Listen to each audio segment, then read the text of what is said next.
Truck एक छोटा बच्चा चला रहा था। ये नक्शा स्लम्बरलैंड का है। अगर तुम्हें कुछ भी हो गया तो इसकी जिम्मेदार तुम खुद होगी। हमें एक छोटी बच्ची नीमो को दिखाया जाता है जो अपने डैड के साथ एक छोटे से आइलैंड पर लाइट हाउस में रहा करती थी। उनका घर एक लाइट हाउस था। नीमो इस जगह को बहुत पसंद करती थी। एक दिन नीमो के डैड उसे कहते हैं कि अगर तुम मेरे एक सवाल का सही जवाब दो तो मैं तुम्हें इस लाइट हाउस की चाबियां दे दूंगा। उसके डैड उससे पूछते हैं कि लाइट हाउस क्यों बनाया जाता है। तब नीमो जवाब देती है कि शिप्स की डायरेक्शन पता करने के लिए, उनको सही रास्ता बताने के लिए और मुसीबत में उनकी मदद हो सके। नीमो के डैड कहते हैं कि बेटा अभी ये सही जवाब नहीं है। जिस दिन तुम मुझे सही से इस बात का जवाब दोगी, यहाँ की चाबियां मैं तुम्हें दे दूंगा। रात को डैड उसे कहानी सुनाते हैं कि एक दिन मैं और मेरा दोस्त समंदर में चमकीले मोती ढूंढने गए थे, पर तूफान में गई पर मेरा दोस्त गुम हो गया। फिर मुझे नहीं पता कि वो कहाँ गया। नीमो अपने डैड की कहानी को बहुत ही गौर से सुन रही थी। तभी उसके डैड को मैसेज मिलता है कि समंदर में तूफान आ गया है, इसीलिए उन्हें अभी काम पर आना होगा। नीमो के डैड अपने काम पर निकल जाते हैं। आधी रात को जब नीमो सो रही थी तो उसकी आंख खुल जाती है क्योंकि उनका छोटा सा आइलैंड सुनामी तूफान की लपेट में आ गया था और लाइट हाउस में भी पानी आ चुका था। नीमो उस पानी में डूब जाती है। वो अपने डैड को देखती है। जब ये उनकी तरफ जाने लगती है तभी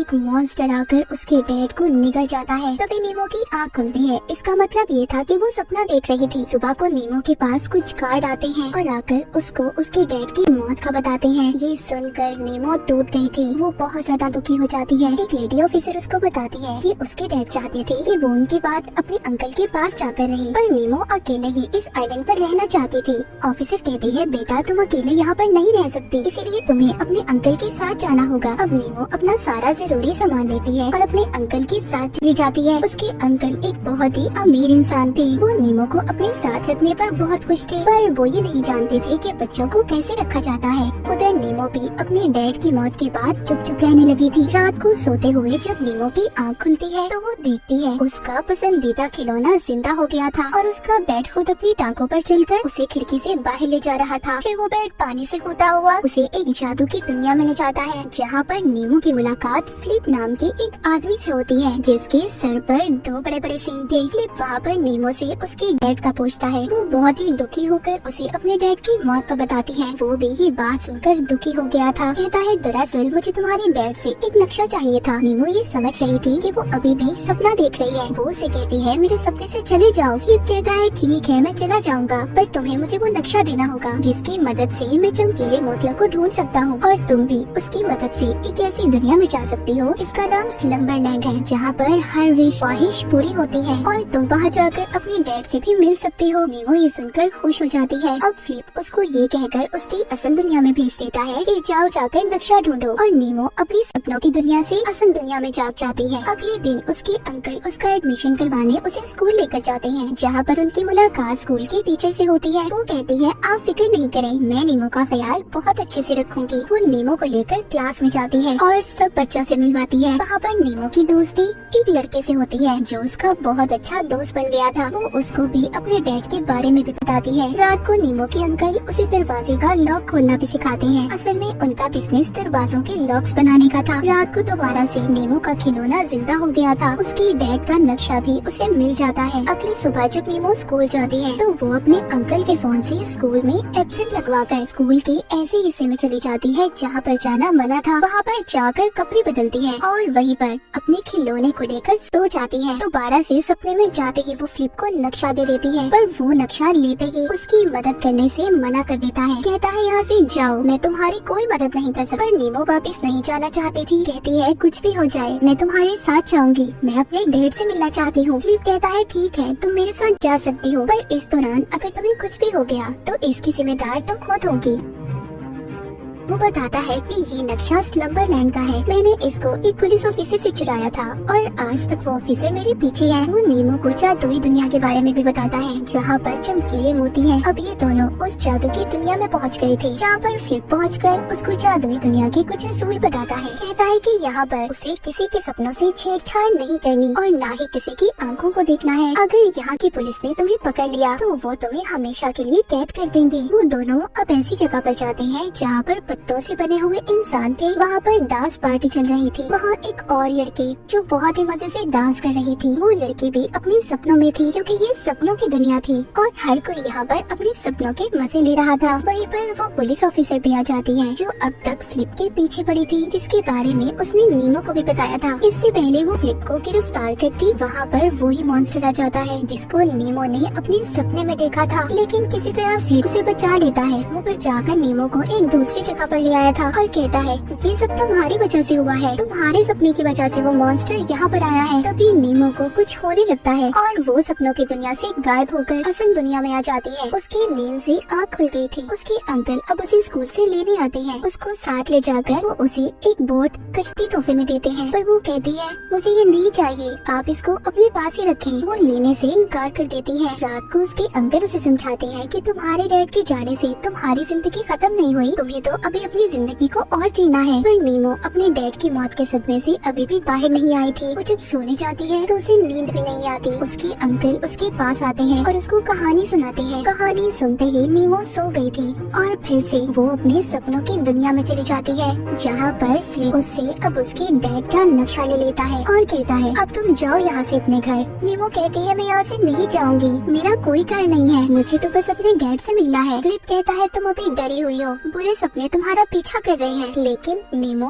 अपना सफर जारी रखना चाहती थी। वो फ्लिप से पूछती है तुम असल दुनिया में क्या हो, जिस पर वो बोलता है मैं नहीं जानता मैं कौन हूँ और असल दुनिया में मैं अब तक जागा भी नहीं हूँ। अब ये यहाँ से आगे जाने के लिए एक ट्रक में चढ़ते हैं, क्योंकि फिर से वो पुलिस ऑफिसर इनका पीछा कर रही थी। ये ट्रक की आगे वाली सीट पर बैठ जाते हैं। तभी ये देखते हैं कि वो ट्रक एक छोटा बच्चा चला रहा था। वो ट्रक उस बच्चे से नहीं संभलता। ये सभी पानी में गिर गए थे। ये लोग ऑफिसर से तो बच जाते हैं, पर अब ये डूब रहे थे। ये किसी तरह खुद को बचाते हैं और एक बाथरूम के रास्ते से बच निकलते हैं। फ्लिप और नीमो को इस एडवेंचर में बहुत ही मजा आ रहा था, पर पुलिस ऑफिसर यहाँ पर भी पहुँच गई थी। वो एक गन से दोनों को शूट करती है, जिससे वो मरते तो नहीं पर फंस जाते हैं। वो दोनों अब आहिस्ता आहिस्ता चल रहे थे। पुलिस ऑफिसर फ्लिप से कहती है मेरी उम्र 116 हो चुकी है, मुझे तो अब रिटायर भी हो जाना चाहिए, लेकिन तुम्हारी वजह से मैं इस सपनों की दुनिया में फंस चुकी हूँ। वो उससे नक्शा मांगती है जो फ्लिप के पास नहीं था। वो पुलिस ऑफिसर उससे कहती है ये सब तुम इसलिए कर रहे हो क्योंकि असल दुनिया में तुम्हारी कोई परवाह नहीं करता, इसीलिए तुम नींद से नहीं उठते। वो अब दोनों को जेल में बंद कर देती है। ऑफिसर के जाने के बाद फ्लिप नीमो से कहता है कि ये सच बोल रही है, पर अब मैं भी जागना चाहता हूँ, पर मैं ये भूल गया हूँ कि मैं कौन हूँ। लेकिन क्या पता शायद स्लम्बरलैंड जाकर मुझे सब याद आ जाए। इसके बाद पुलिस ऑफिसर दोबारा से जेल में आती है और नीमो को अपने साथ ले जाती है। कहती है तुम्हारे पास दो रास्ते हैं, या तो तुम अपनी दुनिया में वापस चली जाओ या फिर हमेशा के लिए फ्लिप के साथ जेल में कैद रहो। जिस पर नीमो से कहती है मुझे तो बस अपने डैड से मिलना है। पुलिस ऑफिसर कहती है तुम्हें अब आगे बढ़ना होगा, तुम्हें अपनी असल दुनिया में जागना होगा, वरना ये बुरे सपने तुम्हारा पीछा करते रहेंगे। और जिसके बाद नीमो असल दुनिया में जाग जाती है। वो अपने अंकल के पास जाती है और रोकर कहती है मुझे अपने डैड की याद आ रही है।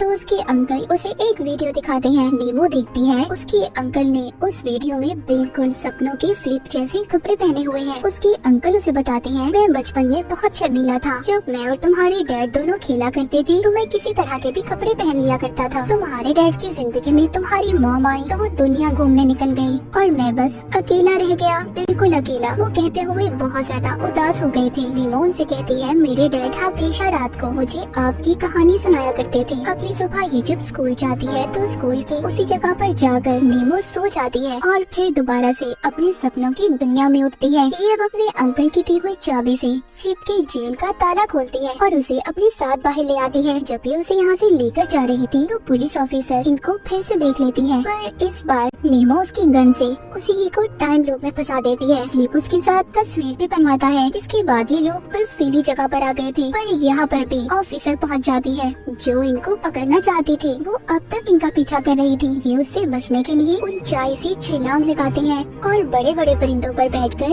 एक छोटे से घर में पहुंच गए थे, जहां जाकर ये दोनों लाइट हाउस में पहुंच जाते हैं। वहां पर पहुंचकर नीमो से कहती है मैं जानती हूँ तुम कौन हो, तुम मेरे अंकल फ्लिप हो। तभी असल दुनिया में नीमो को उसकी टीचर जगा देती है। वो उसके अंकल को बुलाकर उससे पूछती है कि तुम वहाँ पर क्या कर रही थी। ये सब बातें सुनकर नीमो के अंकल भी उससे बहुत नाराज हो गए थे। वो घर जाकर नीमो को कहते हैं, मैं समझ रहा था कि तुम स्कूल जाकर अच्छे दोस्त बनाओगी, पर तुम तो वहाँ पर पढ़ने ही नहीं जाती थी। तुम सबसे झूठ बोल रही थी। उस रात बहुत तेज बारिश हो रही थी। नीमो गुस्से में अब अपने अंकल की दी हुई कश्ती में बैठकर चली जाती है। वो लाइट हाउस की तरफ जा रही थी और जाते हुए कश्ती में सो जाती है। बाद में वो खुद को समंदर में पाती है। जैसा कि नीमो के डैड ने कहा था कि समंदर के नीचे एक बहुत बड़ा सुराग है। वो अब उसी तरफ जा रही थी। उधर सपनों के फ्लिप को भी पता चल जाता है कि छोटी प्रिंसेस ख्वाबों के समंदर में गई है। जैसा कि फ्लिप ने बताया था चमकीले मोतियों के बारे में, ये अब उसे ढूंढ लेती है और एक हाथ में भी पकड़ लेती है। तभी वहाँ पर मॉन्स्टर आ गया था, पर फ्लिप आकर एक प्लेन की मदद से उसे बचा लेता है। लेकिन वो मॉन्स्टर अभी भी उनके पीछे था, जिससे उनका प्लेन तबाह हो जाता है। वो मॉन्स्टर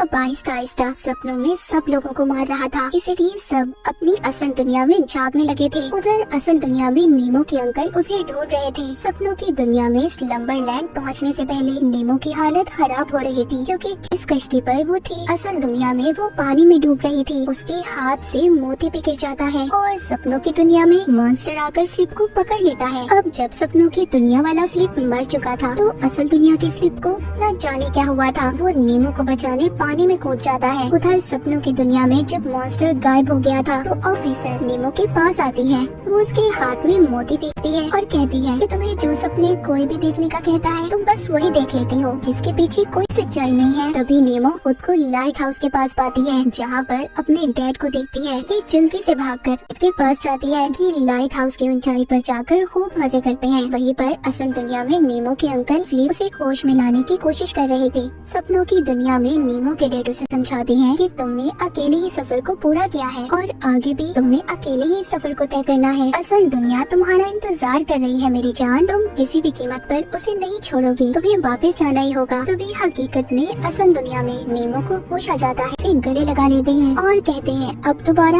मैं तुम्हें अकेले नहीं छोड़ूंगा। अगले दिन हम नीमो को देखते हैं जिसने स्कूल में अपने बहुत से दोस्त बना लिए थे। ये कहानी यहीं पर खत्म हो जाती है।